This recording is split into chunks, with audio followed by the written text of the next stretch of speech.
આજે તો બુલેટ લઈને નીકળી ગયા. જય માતા. બહાર આવીને જોયું તો બાપો ઓઇલ પાણી ચેક કરતા હતા અને ગાડીને ટંકી હણતા હતા અને અહીંયાથી નીકળી જવાય કે આપણી પણ સર્વિસ થઈ જાય. એટલી જ વારમાં બની ગયો છે નાસ્તો. હવે નાસ્તો કરીને આપણે જવાનું છે મૂકવા. ચાલો આપણે જઈએ છીએ શંકર પાટીએ મૂકવા.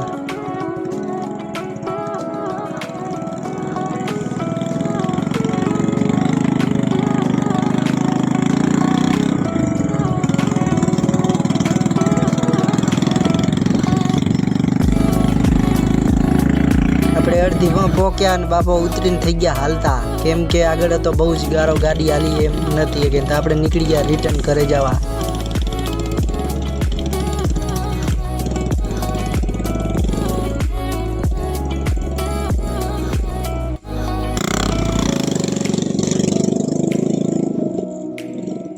ઘરે પોકીને આપણે નીકળી ગયા છીએ છાશ લેવા કાકાના વાંઢીએ. આપણે છાશ લઈને વળી આવ્યા છીએ ને આપણે આવ્યા છીએ આ ખેતરમાં આ ખાટલા ઉગાડવા. જે છે વરસાદનો પલળતો હતો એ કારણ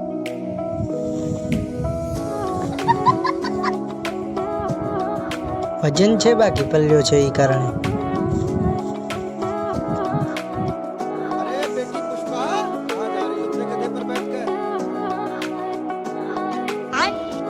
બસ આટલું જ. ચાલો મળીએ નેક્સ્ટ બ્લોગમાં. જો તમને મારો બ્લોગ ગમે ને તો સબસ્ક્રાઈબ જરૂરથી કરજો.